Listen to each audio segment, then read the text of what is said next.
the beginning of a long-term impact on families around the world. I'm Alberto Camargo in the College Town neighborhood. A new research program at Florida State University is looking for cures and treatments for diseases that not many understand and are often fatal.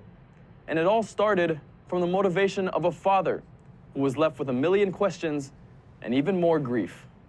From one of the darkest moments of a parent's life, when you go through that type of a life-changing event, you reevaluate a lot of things in your life. So I did anyways. Came a light at the end of the tunnel for families like his.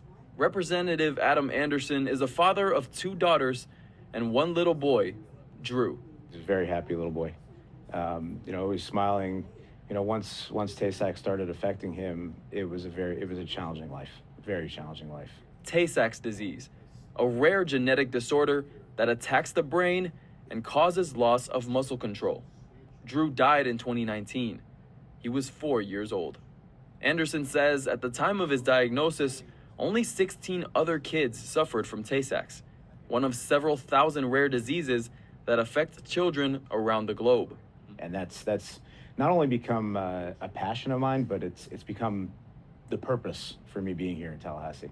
Earlier this month, Anderson announced a $1 million grant to Florida State University to establish the Institute for Pediatric Rare Diseases, led by Dr. Pradeep Bide. He says the Institute's long-term goals include a pediatric health center at FSU, a genetic screening center, and a master's program in genetic counseling. But most of all, research. Research that can discover novel treatments are not going to be that expensive. Treatments and cures are ideal, but Bide says there are over 7,000 rare diseases that affect millions. Few have cures, but finding out early can make for an easier life.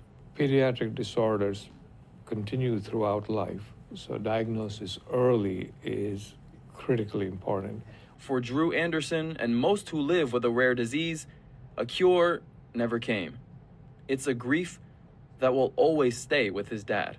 I imagine as a father, it's hard to go a day without thinking about Drew. Doesn't happen. Doesn't happen. But from his grief, Anderson has found his reason.